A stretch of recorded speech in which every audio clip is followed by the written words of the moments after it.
Did AOC say, "We pay soldiers way too much" during a Congress session?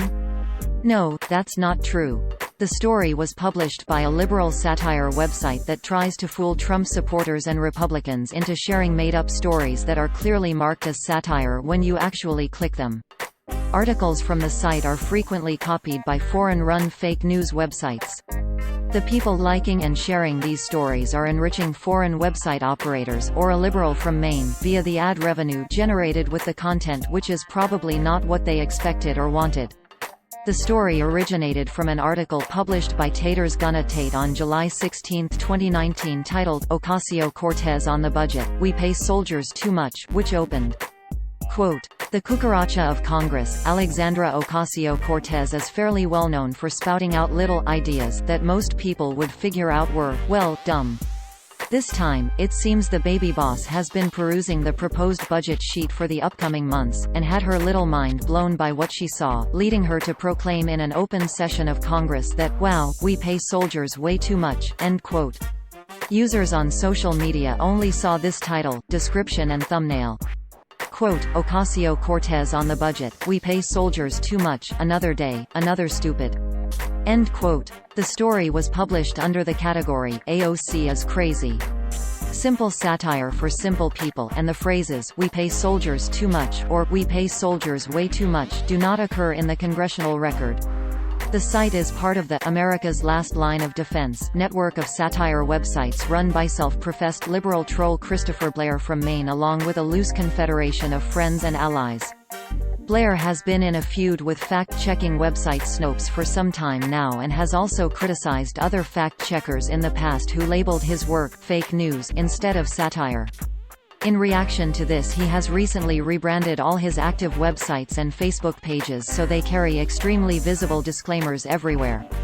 Every site in the network has an About page that reads, in part, quote, "About satire before you complain and decide satire is synonymous with comedy, sat-ire sati, renowned use of humor, irony, exaggeration, or ridicule to expose and criticize people's stupidity or vices, particularly in the context of contemporary politics and other topical issues.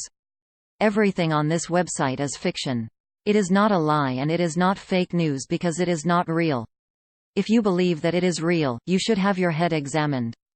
Any similarities between this site's pure fantasy and actual people, places, and events are purely coincidental, and all images should be considered altered and satirical. See above if you're still having an issue with that satire thing." End quote. Articles from Blair's sites frequently get copied by real fake news sites who often omit the satire disclaimer and any other hints the stories are fake. Blair has tried to get these sites shut down in the past, but new ones keep cropping up. Here is a video of Blair explaining how his process works.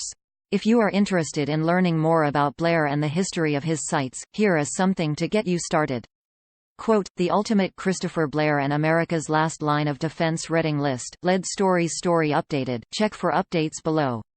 Yesterday, Eli Saslow at The Washington Post wrote a fantastic article about Christopher Blair, a man from Maine who has been trolling conservatives and Trump supporters online for years and occasionally even made a living out of it.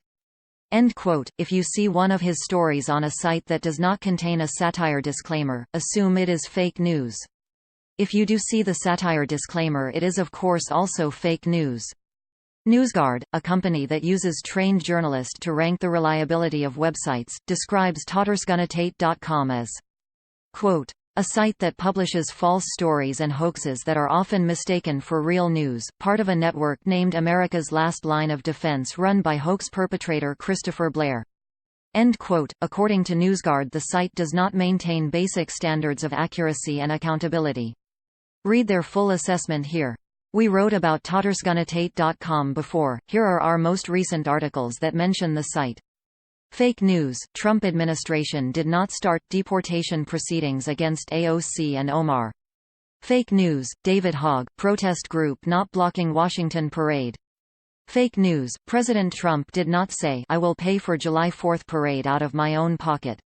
Fake news. No new Dem bill to limit firearm ownership to one per household. Fake news. Panel of 16 judges did not agree Barr has enough to indict Clinton and Obama.